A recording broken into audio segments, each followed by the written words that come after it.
Eh bien, salut à toutes et à tous, c'était Morgan.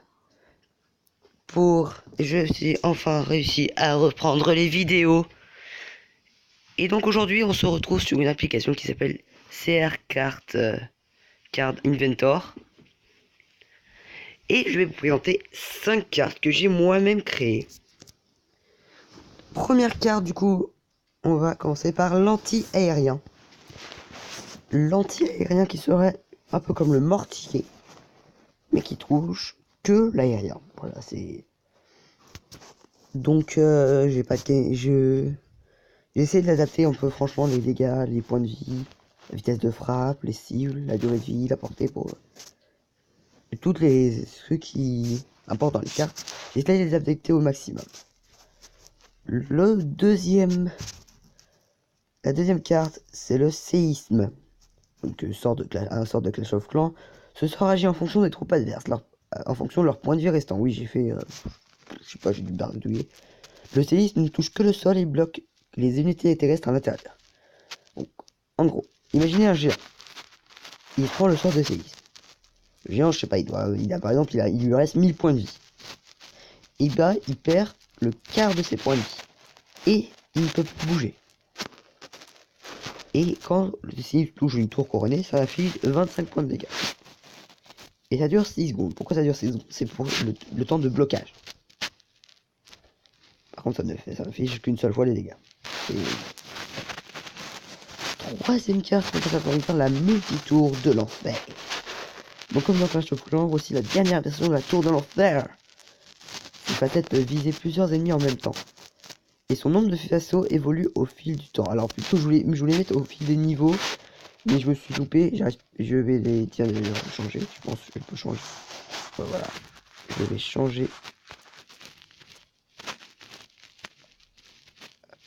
Je change. Au fil des niveaux. Et voilà, du coup.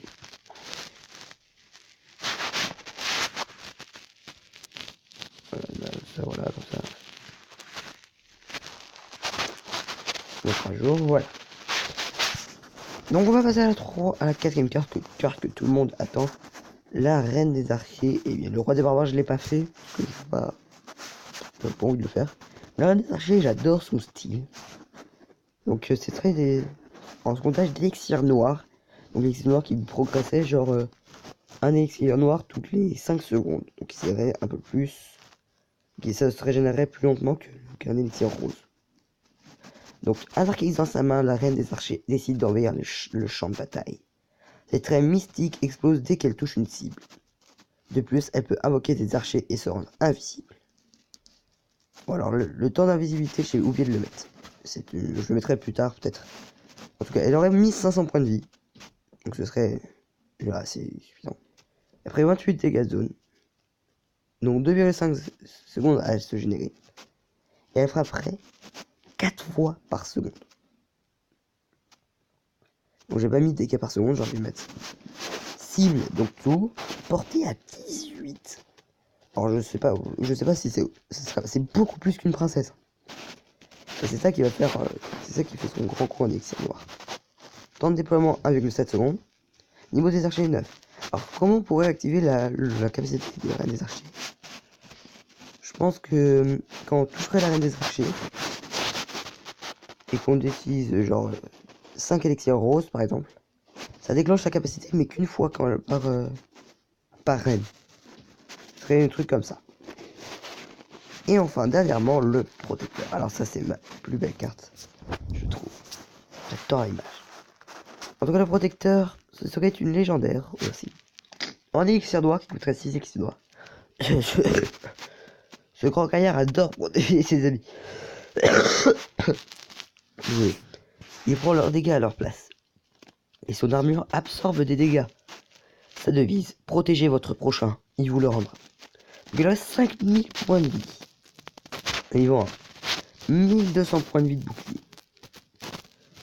Il ferait que 100 dégâts. Il taperait toutes les 2 secondes environ. Alors il cible le sol. Il est très lent. Il tape en mêlée. Et il met 6 secondes à se déployer. Par contre, il subit moins 30% de dégâts. Imaginez par exemple quelqu'un qui fait 100 dégâts, du coup il ferait que 70 dégâts sur protecteur.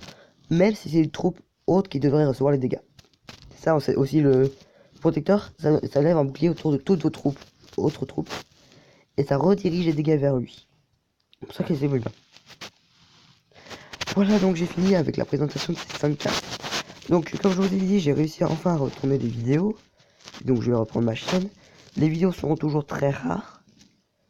Puis je serai cette fois en compagnie, je pense, soit d'Absoline, soit d'Altinier ou le Crypto Clash. En tout cas, on verra pour les futures vidéos de la chaîne. Il y aura donc du Clash Royale, comme je l'avais prévu. Il y aura du Clash of Clans, peut-être pas, non. Il y aura un jeu aussi que j'aime beaucoup, qui s'appellera le Plants vs Zombie Heroes. Ça, je vous montrerai ce que c'est. Et puis, il y aura des nouvelles cartes, et puis voilà. Et des tests surtout du Clash Royale. Voilà, c'est vraiment le Clash Royale sera dédié à cette chaîne. Bon, bah, sur ce, les gens, je vous dis à la prochaine. Et dans une prochaine vidéo, peace.